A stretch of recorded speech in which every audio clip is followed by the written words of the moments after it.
Hey everyone, it's Mike with It's Pittsfield Tonight. I am here with Karen Kalinowsky. Many of you know Karen. She is running for Pittsfield City Council at large this year, and Karen is a former Pittsfield police officer and a former Pittsfield school resource officer. So Karen, I want to thank you for doing this tonight. And I know I talked to you earlier and you saw the video that I put out today.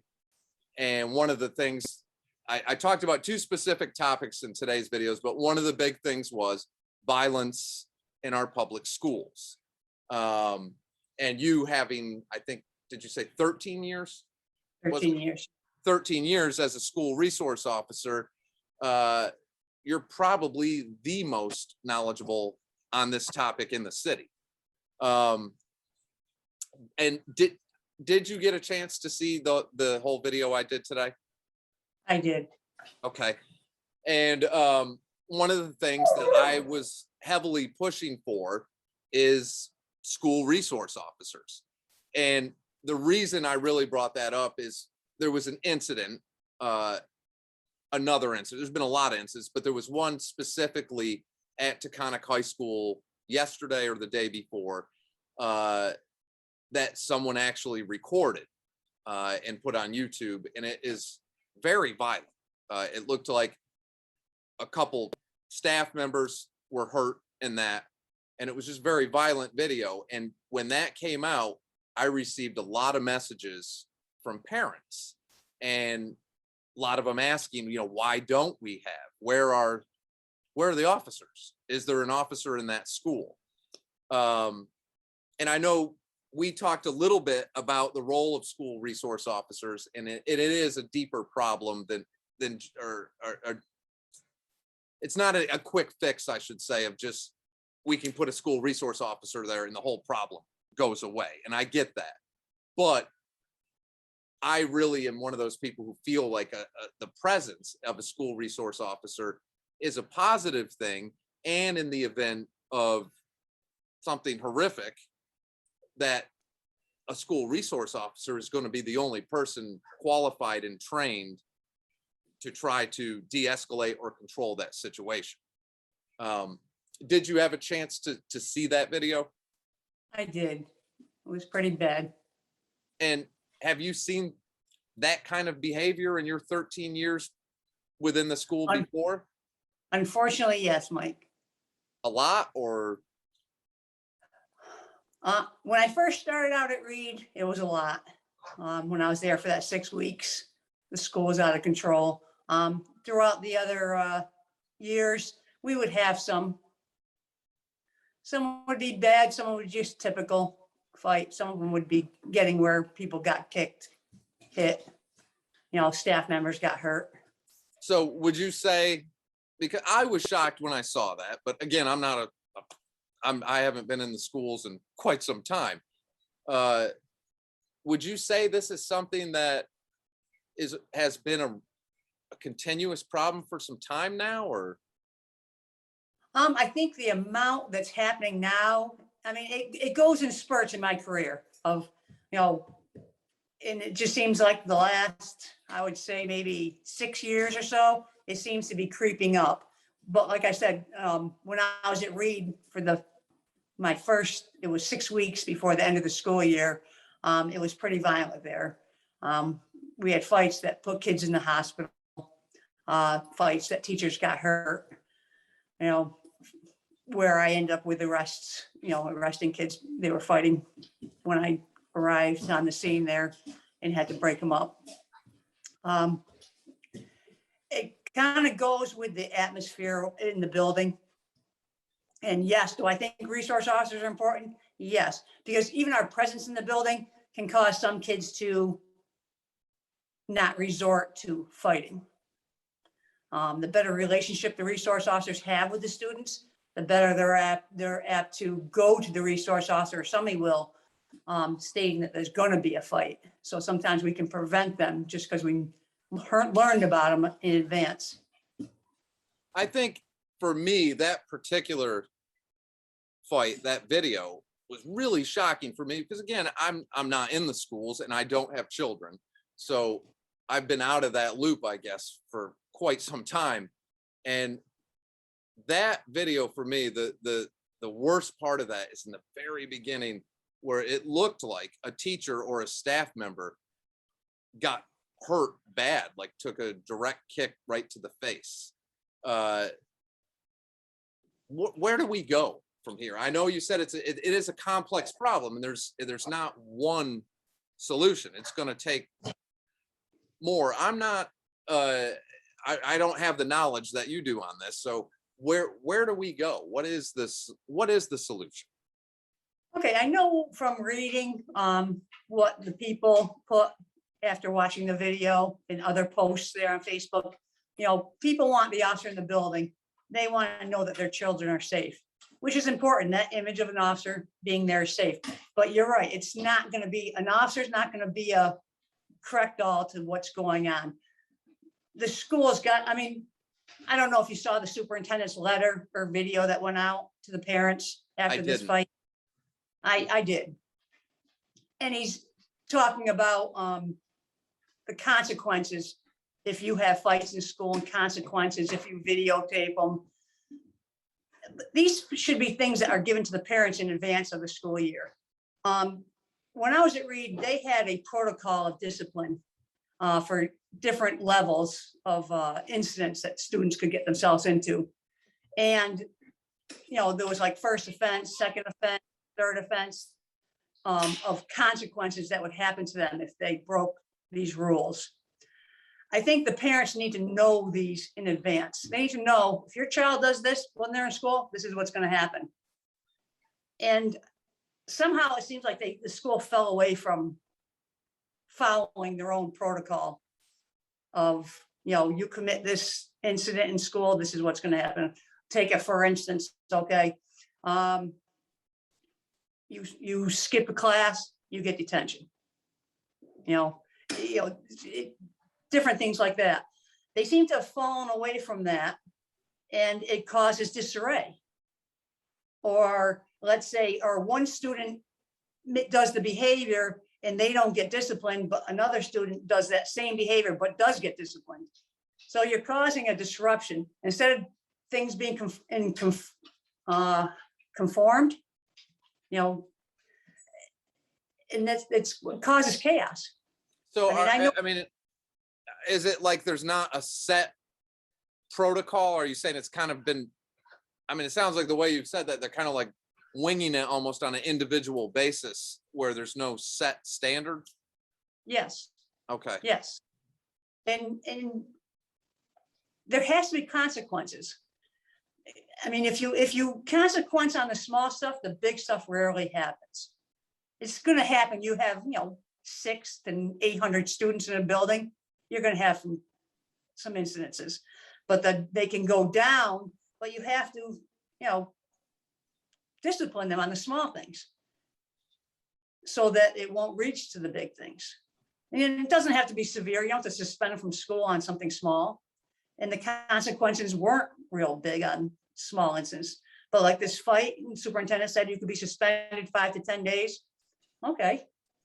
A fight to me should result in that.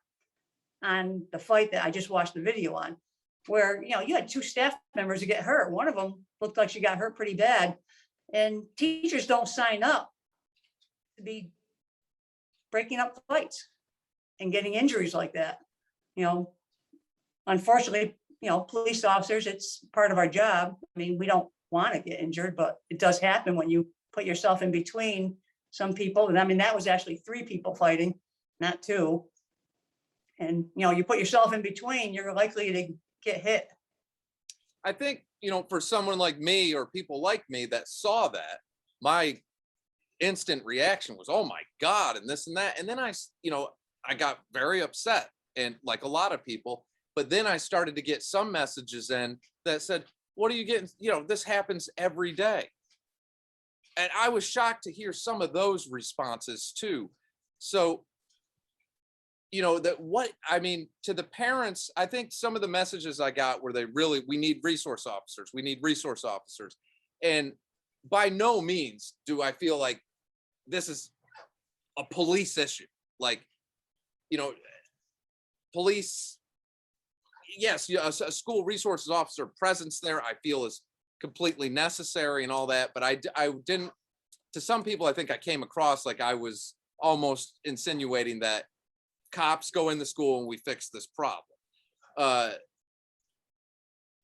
the parents that sent me some of these messages, I think their fears are when they saw that, what comes next? You know, how long before someone gets really angry and something much worse could happen in the school? Where who's trained in that situation now to be able to handle that? If it's not an officer, who can handle that? And nothing against those teachers in that video, but I felt like they were way out of their league. They weren't able to control that situation. And within seconds, I saw, you know, one teacher get hurt really bad, it looked like anyways, and another one down on the ground within seconds after that. It seemed like it was chaotic and the students had the upper hand there. I mean, what do you say to those parents? How do we fix this, and where do we start? Well, I do believe, I agree with them on the resource officer incident, that they, you know, they'll feel safer. They'll feel that their kids are safer with an officer there. But they really need to go to the superintendent of schools and they need to sit there and say, I need a safer building for my kids. I mean, they deserve it. A building that's in chaos, a majority of the kids can't learn. They can't. I mean, you will have the high-end kids, you know, they're really smart that won't see a lot of this because they're in high-end classes and they just tend not to see, that will do fine. But, you know, your average student or kids that struggle, I mean, seeing these fights puts kids in fear. I mean, there'll be kids, I bet you, that won't come to school after witnessing that. I could see that, yeah, because that was no like little kids. That was a fight. That was that looked pretty brutal. I could easily see some kids saying, "Oh my God," you know. And is there, you know, then I thought, as rough as that was, is there going to be some kind of retaliation, or was somebody that embarrassed and humiliated and hurt that they might come back now and something else is going to happen? And I think those were the concerns. So I do know some people messaged me and thought I was taking a little bit of the wrong approach, that this is more of an administrative problem than it is an officer problem. Would you agree with that? Oh, it might be just both. I mean, the concept of a resource officer is to work along with the school. You know, we work with the school. I mean, it can't be just the police officer or just the school. But when they work together, you can, you know, the environment goes. It happened at Reed. Right after them 6 weeks I was telling you about, I worked, the next year they brought a principal in from Springfield. She set up a protocol. This is how things are going to run in my building. Boom, boom, boom, boom, boom. And held everybody accountable to it. And, you know, I respected her from the day one when I watched her talk to the staff and the students. She had my respect. And we worked well together. And she totally turned that school around, even though she didn't stay. What she put in place, the next principal or two, because we kind of went through like a few of them in like 2 years, kept all the protocols in place. And, you know, the school went from an underperforming school to where they had to add classes of honors classes in 7th and 8th grade. And, you know, things were running well. Not to say we never had a fight, but they were far and few between. But we had mediators. Mediators are great. A lot of conflict in the middle school. There's conflicts in the high school, as you just saw there. They can help prevent these fights from happening.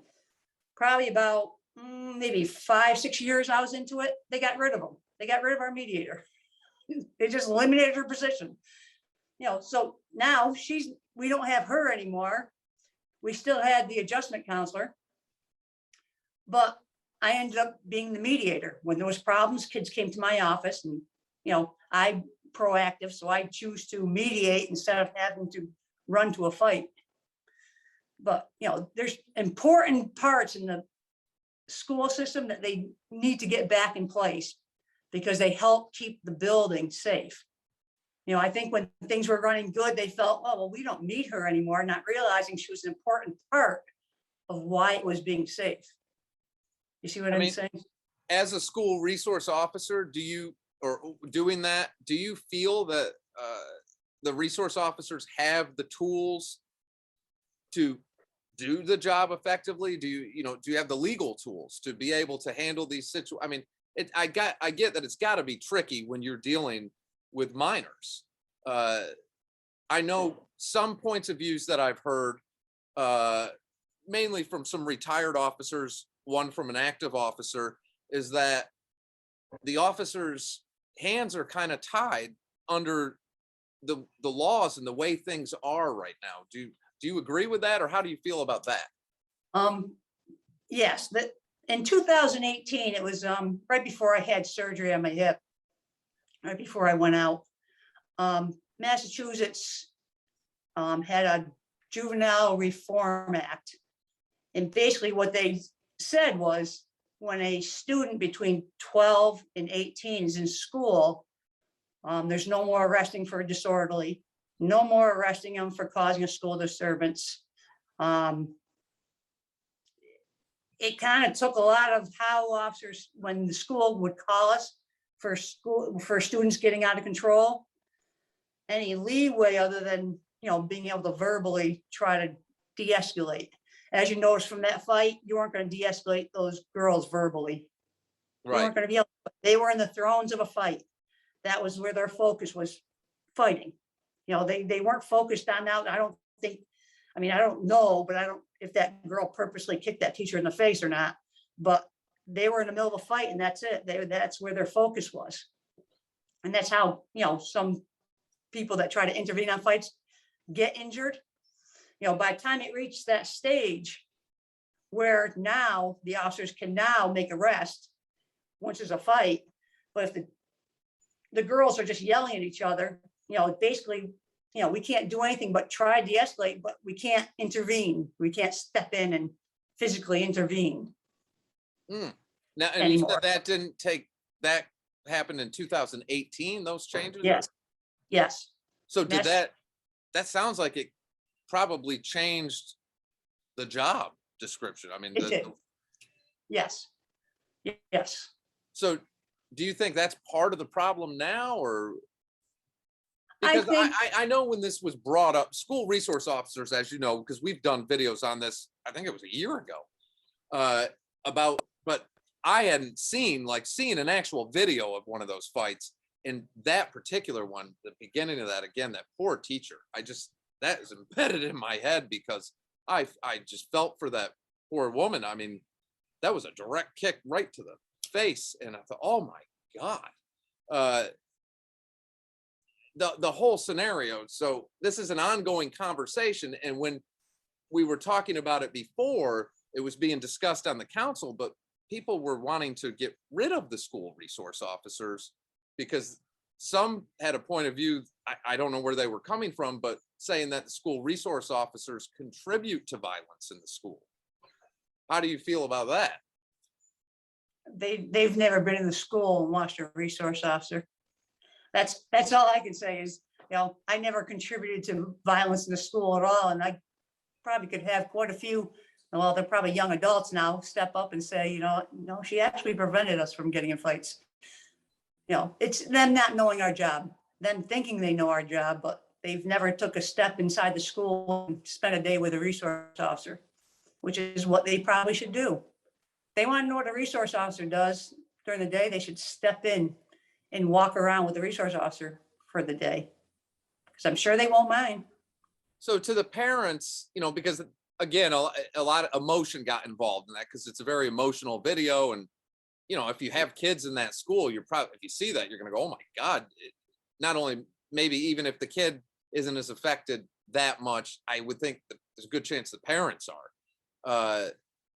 What would you say to the parents? What is after that? What is the next? Where do we go from here? What's the next step to calm the parents down and to try to bring some stability to start to curb this in the schools? Well, I think maybe seeing why there's not a resource officer at Taconic and Reed. I believe they had one that was going back and forth, but I'm not sure what happened to them. I'm not quite sure why they didn't fill both positions. I know there's one at Herberg and one at Pittsfield High, but I'm not quite sure why they didn't fill the other two. But they need to, I think the parents need to push the chief on that, push the mayor on that, and also push the school department on, doing more to get these schools under control. I mean, I watched that principal do it, and it started transitioning quickly. I mean, we still had more problems, but like I said, within 3 years, they were very minor compared to what first we're dealing with. Would you say this starts more than with, say, the superintendent than it would be the chief or the mayor?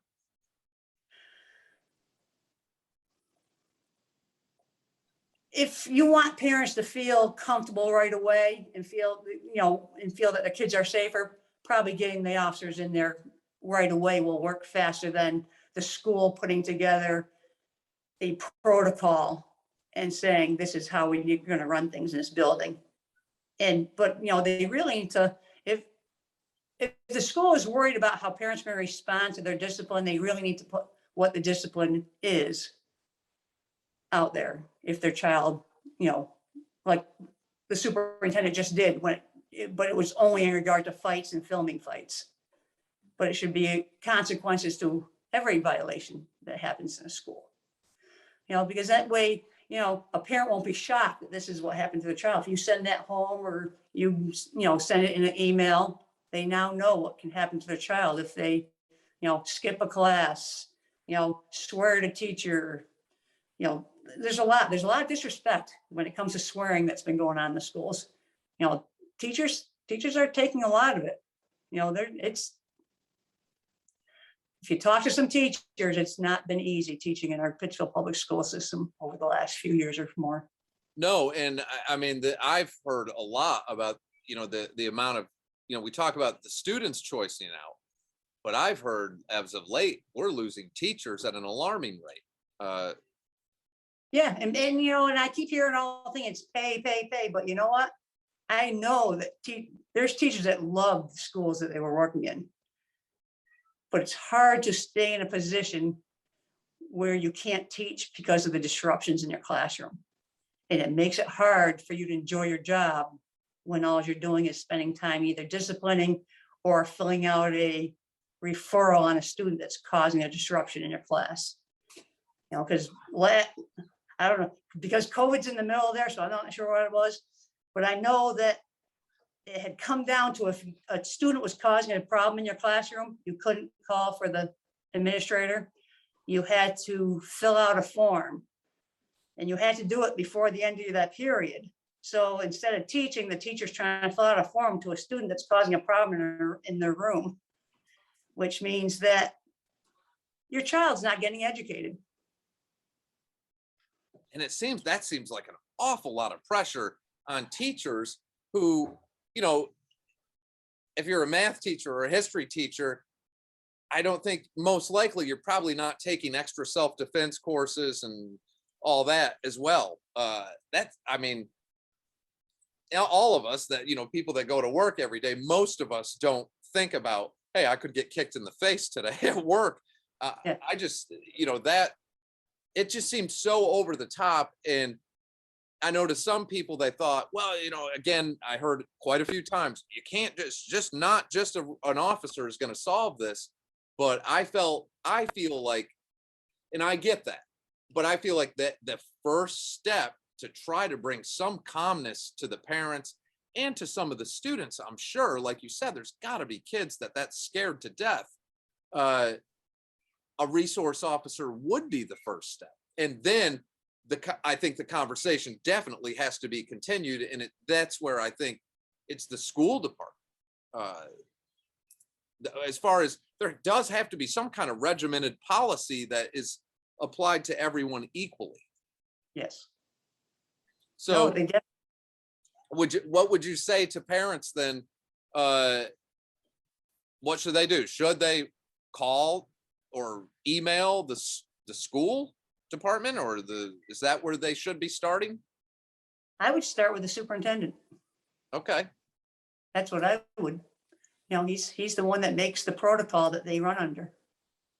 So in that video that I did today, as you saw, I did mention that I would be willing to organize some kind of standout or public showing at Park Square or something like that.